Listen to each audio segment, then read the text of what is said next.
big headline. True. CS, we are finally going for what the former EACC chair called Big Fish, right?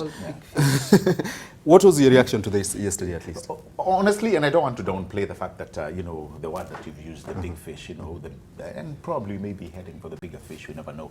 But honestly, I've learned how to go over the excitement of arrest nowadays. And I'm not saying this, again, to downplay the fact that the DCI and the DPP have taken the war on corruption very personally. Yes. But, up until very recent, you've just heard when you're doing the clips across the country in several counties, Kenyans have really started, Been there, done that. Yeah, we've seen it all. We are still talking about the likes of Ojamong. We're still talking about the former Nyandarua, Governor Mr. Mwangi. These people were brought into courts with a lot of razzmatazz, but what happened? They are still, walking around and gallivanting across this great nation of ours. So the question is this case, does it have the prima facie, does it have all, like Wakili is saying, does it have all the bits and pieces to ensure that we get convictions?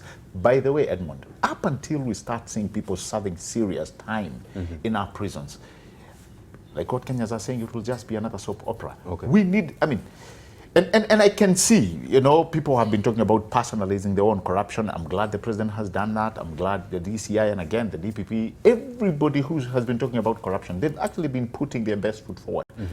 But then again, we are heading to the judiciary. The same judiciary where the DCI, not the DCI, but the Chief Justice at one point told us, his people are quite corrupt. He's been fighting a lot of corrupt elements in the judiciary. We just saw the other day, Hayamba, Brian, resigning because of some anticipatory bail that he did, in Kiambu. Yes. And then being reinstated. Need I say more? We are talking about a DCJ from the same judiciary who's, circumventing the avenues of corruption. Yes. So where are we heading? I go back to where, Wakili Joy, started by saying, do we have all the ducks in a row? Or are we just taking people up there for excitement? And before you know, okay. All right. The pessimism, of course, is informed by, some historical background of course. And all of that. Do you share in that, David, at least from where you see this? I am an Afro-optimist. I'm optimistic that Africa can conquer corruption someday. It looks too big, too far, but I think it's doable. Singapore was not different when Lee Kuan Yew took up Singapore to fix it. It was just as corrupt as it gets. He was determined to fix it. He fixed it. The judicial system was determined to fix it. They fixed it. Right. 200 years ago, the UK, which now will teach us about governance and all that, was just as crazily corrupt. When you go to the US, even today, Wall Street is full of the corrupt. And corruption is full both in government and in the private sector. I remember attending the corruption conference at Bomas, and it was made very clear that the crisis we have, the most corrupt people are in the private sector. They have the biggest, they bribe in the largest sums of money. But I want to laud the DPP for being bold enough. Before we even get to prosecuting this case perfectly and whether he took care of all the things he needs to take care of as a lawyer to ensure that he has a competent case, I'm telling you without equivocation that the element of deterrence is as big as it gets too. To some extent, they will be able to get people fearing.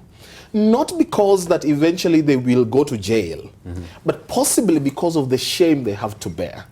Some of these people have had illustrious and distinguished careers, as civil servants of amazing repute.